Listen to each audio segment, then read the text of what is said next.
Welcome back to the Let's Buy a Home podcast. I'm your host, first-time buyer mortgage expert, Dan Knott, and today we are talking all things social media home accounts.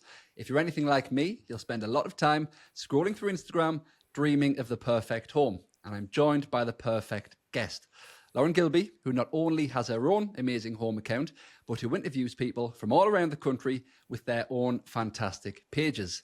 So Lauren, welcome to the podcast. Thank you for having me. Hello. Hello. So Lauren, please do introduce yourself, the Cubby hole, and also your podcast. Yes, so I'm Lauren. I have a home account, which I've had for about 6 years now, called The Cubby Hole. And last year, I think it was, I also started Through the Cubby Hole, which is a podcast where I talk all about my passion for interiors. And I also interview other guests who also have home accounts as well. Perfect. And with your homepage, when did you get started and what made you want to start? So it was a long time ago. I do think it was about 6 years ago now. So it's been a slow process and progress really. And I started it just before we bought our first home. I think I don't even know when it was actually. Like I'm trying to think date wise. Maybe like 2018, maybe 2019, around that time. And I just was following a couple of accounts. I didn't really know that there was home accounts on Instagram. I feel like it was like at the stage where it was just, you had a personal account. There wasn't really many business accounts on Instagram. And I just followed a couple of accounts and I thought, I can do that. So I just thought, let me just give it a go. Take some pictures of my house as we sort of start doing it up and move in. And it sort of progressed from there, really. So in terms of the sort of content that you're uploading, how has that changed through the years? Oh, drastically. Drastically. At the start, it was very much just take single pictures of your house from every different angle. I thought there was a lot of thought in it, but actually there probably wasn't. I literally just getting every angle. I'd be in cupboards, I'd be standing on the sofa, just getting every different angle of a room. And now there's just so much more to the content. It's really thinking about how you can help your followers, how you can inspire your followers, and giving them something a little bit more gripping. So obviously it's all about reels and carousel posts where people want to see more. It's not about the initial, it's how long you can keep someone watching. So what's the growth been like for your page? Has it been a steady increase over the last 6 years, or was there a boom at some point? There was definitely a boom. I went from about 5,000 followers to 25,000 followers within 3 months in lockdown, because obviously everyone was at home, everyone was on their phones. So I saw a huge increase there. And then it's been very steady. It sort of goes very steady, and then all of a sudden something will go viral and then I'll get another chunk of followers. So it's not something that's gradual. You do get that boom in between, but then I'd say after the boom, this is the thing, you always want to go viral, but after the boom it really does slow down. Yeah, I understand. I think it's an amazing space. I think anything where maybe it didn't exist 10 years ago, there's so much land to grab there and there's so much opportunity to be had. So what sort of opportunities have you had off the back of the Cubby hole? So I've had so many. It actually blows my mind at the things that I get to do now. So obviously I get to work with incredible brands, like brands that I've shopped with and used for years. So that's always amazing. I also get to go to events. I get to meet other people who are like-minded and do the same thing as me. I was in a magazine a couple of years ago, which was incredible. I just get blown away by every single opportunity that comes through, every collaboration that I get to do. It's just, to me, it's mental actually. When I tell my friends what I'm doing, or my mum or my partner, they're just like, this is bonkers. It is, it's amazing. So who's your favourite brand you've worked with? There's so many, but for me, what I would say is last year, my main goal, I wanted to work with B&Q, main goal, and I got to work with them at Christmas. So yeah, I was over the moon with that. Something that we do see on social media are the benefits that, especially for large home accounts, whether it's financial opportunities, business opportunities. They are there to be had, and that's an incredible thing. Yeah. But there are also a lot of home accounts where maybe people haven't reached that stage yet, or Yeah. they are not intending to reach that stage. What are the non-financial benefits that somebody can have of having their own home account with their own property? I just think the benefits are, for me especially, if I go back to the start of my journey, it was being like inspired by other people as well, and then seeing that growth through my own page and my own home. So from where I started to where I am now, I can see a progression because I've learned from other home accounts, and I can look back at it. I can always look back at it, and I think it's amazing for if you are renovating to log all of them transformations to look back at. You just honestly, you can't buy it. It is so good to look back and see that. Like, obviously I do that now, but if you didn't have as large following and you didn't want to have as large following, just to have that account with all that information and all the transformations that you've done, I think it really helps. And even in terms of, for me, during a renovation, it's so challenging and so stressful, and you think, I haven't done anything, we've done nothing, and then you look back at a few pictures and you think, do you know what, even if it's just you got plaster on the walls, you have progressed. And I think it really makes that whole process a lot easier. Absolutely. I think it's essentially an online photo album, if Yeah. nothing else, isn't it? Yeah. And I think even, back in the day before social media, when people were renovating properties, they maybe wouldn't have even then have taken photos of the before and after. And it's Yeah. an amazing thing, especially because a home can be such a special place for yourself, your partner, your family, and Yeah. when you're having guests around. It's an incredible thing to see what you've created, whether that's over months or years. Yeah. And yeah, so I'm a big fan of a home account. Yeah. Why do you think they're so popular in 2025? I just think it's a really good way for people to be inspired for their own homes and to get ideas. I think that obviously there are magazines and stuff that you can get that have got real homes in, but I think to really see a real home, you've got to see a real home and you've got to see it in action like every day. And I just think for people, just to be inspired by it and to learn. There's so many accounts that do amazing like step-by-steps and tutorials and all of that. And I think that's what people love. They love to see and think, do you know what, I could do that. I could do that in my home. Maybe it's something they haven't thought about before, but then they see it online, they see someone doing it, someone normal doing it, and it just becomes accessible to them as well. Absolutely. So one way that I have used home accounts in the past is that my partner, we moved home last year. She is the interior designer. She makes the decisions. Yeah. However, when she asks me, let's say if she has 3 paint samples, which one is best? For me, whether it's looking at a piece of card in B&Q or a dash of paint on the wall, I really struggle to make a decision based on that.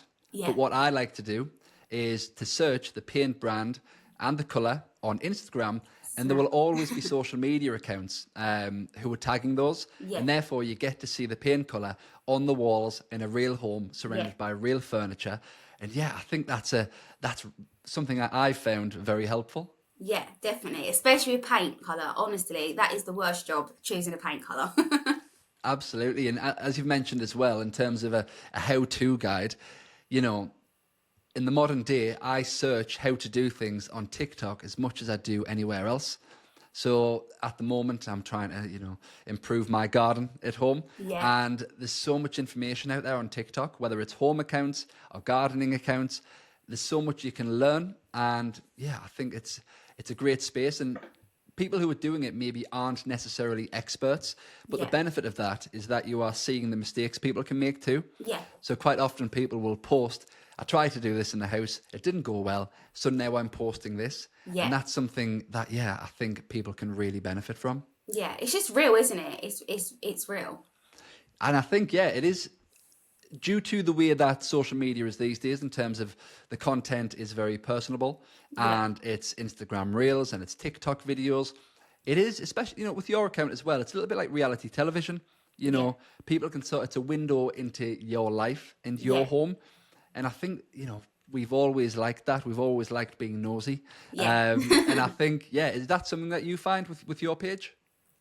Yeah, for sure. I feel like with my page as well, it's it's home, it's lifestyle, it's a little bit of everything.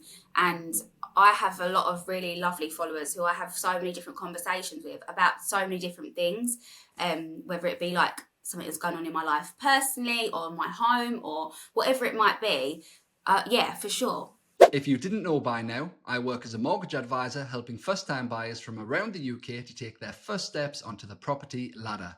If you want to buy your first home, but you're not sure where to start, head over to my Instagram page where you'll find the educational content that you need. As well as that, you'll find testimonials and success stories from my home buyers. Back to the podcast.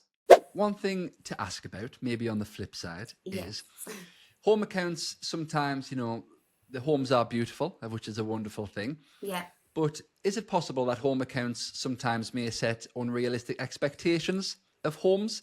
And would you advise an awareness of that, perhaps? For sure, yeah. I'm guilty of it as well. You obviously only want to show the best of the best. And I think that goes for any Instagram account, whether it be personal, business, whatever it might be. You only want to show the best part of your life. So I try to show the real side of my home as much as possible, whether it be just on stories. When I do film, I do tend to make that area look the nicest that it can possibly look.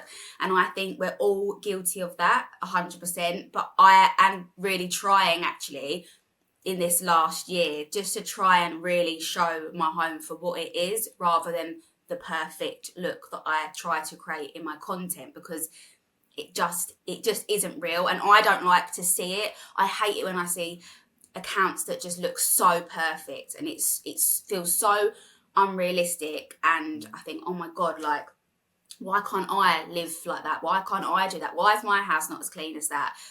But what I've learned from doing it myself is that isn't the case. People are just showing you what they want to show you.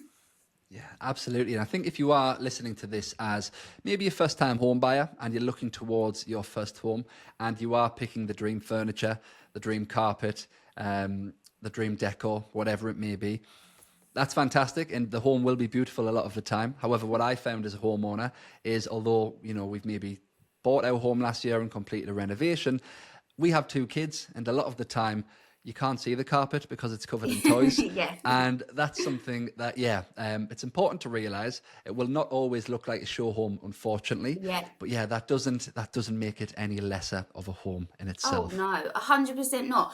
My kitchen is constantly got rubbish all over the sides. The dining area looks like a laundrette, because I don't know if you're the same, but my partner, I don't know where he gets all these clothes from. I empty the washing basket and it's full up again, and it looks like a laundrette half the time. And I'm trying to show that more. I tell you, really good accounts actually to see real homes are cleaning accounts, because they have to show you what it looks like before they clean it. And I think that's I love following cleaning accounts, because I'm just like, do you know what? This is me, this is how I live, but I'm trying to get better in showing it, and I do want to show it more, because I don't want to be branched under that sort of unrealistic tree of perfect home. Yeah, the cleaning accounts. So I also follow cleaning accounts, and I regularly follow a lot of cleaning accounts post about a power hour. Yeah. And that's something I can absolutely relate to. Yeah. That's very much my cleaning technique at home, is setting a timer on the clock, getting stuck in for an hour, and being quite satisfied with the before and after. Okay, so with your home at the moment, I understand you've put a lot of work into it over the last few years. So the home in itself, where did that start in comparison to where it is now? So when we bought the house, we basically decided we wanted to put a side extension on it and knock through the back. So we had like a long living room, dining room, and then like a galley kitchen. And we had a huge side access. And to be honest, we bought the house on just the idea that we could do it. We didn't actually know that we could do it, so we was just hoping. And we added a side extension, which added space onto our kitchen. We knocked all the way through, created a little snug at the front of the room, at the front of the house. And then we added a utility cupboard and a downstairs bathroom or shower room. I get moaned at all the time. Sometimes when I say shower room, I get told it's a bathroom. When I say bathroom, I get told it's a shower room. So let's just say both. Just to give us more space downstairs. And then we've renovated every single room in the house. Not every inch, because there's a few cupboards that look like the chokey that we're just shutting the door and ignoring at the moment. But every single room has been completely changed. Yeah, I think it's a great example, when I look through your page of what can be done, and also, what can be done over time. We underestimate what can be done over the period of a few years. And yeah, you've certainly got a lovely home there at the moment. Thank you. Have you made any mistakes with your property? And what are some of the biggest mistakes, if any, or regrets? So yeah, we've definitely made mistakes, and I wouldn't say they're regrets. They're just, we've learnt from it. So, I mean, eventually we will move, and my partner says we're not going to renovate, but I just know that we're going to end up doing it again. And there's things that I've learned that I wouldn't do in the next property. So a few mistakes we made were, we didn't change any of the door frames from the original house, because they looked fine. I thought, yep, sand them, paint them, perfect. But it wasn't that. It was removing the flooring from underneath and putting in new flooring. And we stupidly didn't get our flooring leveled. Like, we should have got it screeded all downstairs one level. We didn't do it because we thought, no, it's fine. It's level. It's level to the eye. It's fine. Mm-hmm. And when the flooring's gone in, some of it doesn't meet the door frames how it should. So that is something I've learnt to ignore. But I would just say things like that are like the small details that enhance the interior and the decorating even more. And we just missed a trick there. And again, like I just said, with not screeding the floor and not getting a level floor, we had an absolute nightmare fitting our herringbone, because it was just all out everywhere. So it meant taking it up, trying to level bits and pieces as we were going. It was a real nightmare. And I know people will listen to this and think, well, that's just like common sense. It's stupid. Why would you not do that? This is our first time. We was, like 27, 28. We'd never done this before. We just thought, oh, to the eye, it's fine. Let's just whack the floor down.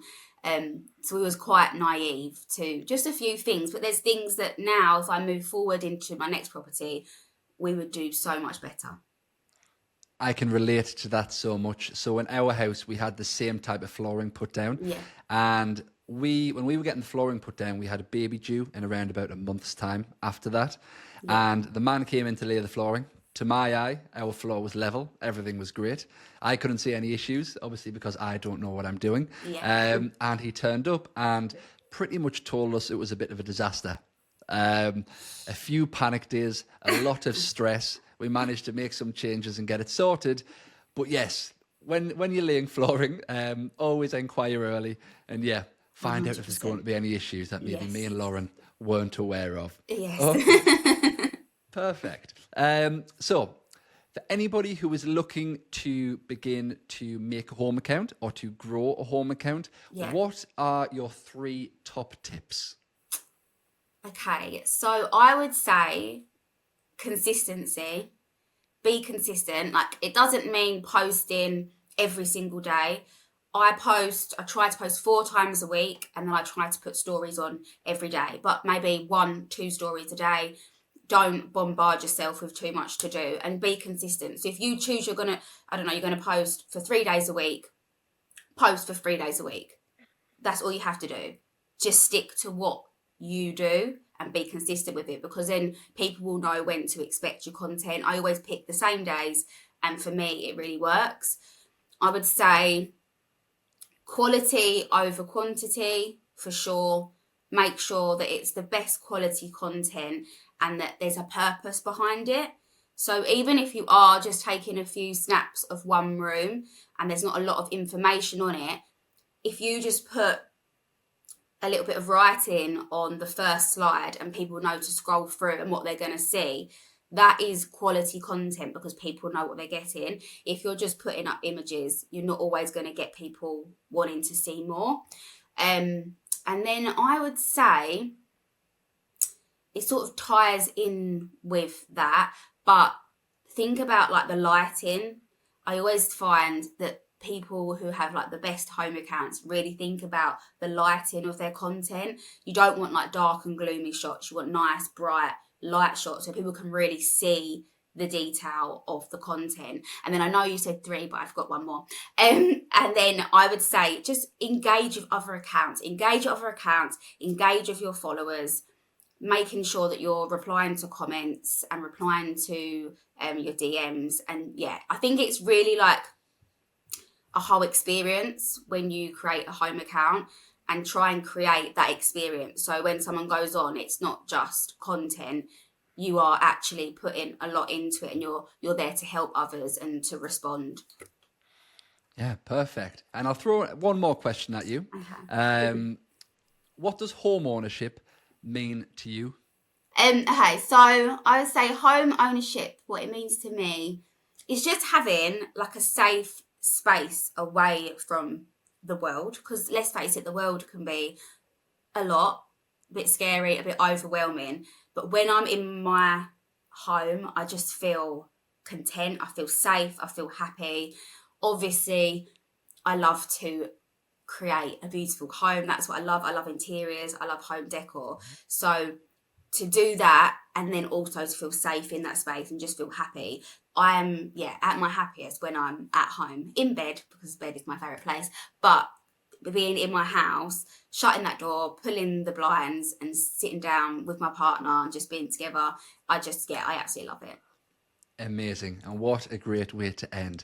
So Lauren, thank you very much for joining me on the Let's Buy a Home podcast. Where can our listeners find you? Well, so I am on Instagram and TikTok and YouTube, and I'm at the _cubbyhole. And then if you want to have a listen to my podcast, then it is through the Cubbyhole, and I am on Spotify or Instagram. Amazing. Lauren, thank you very much for having this conversation. And to our listeners, thank you for listening once again. Thank you.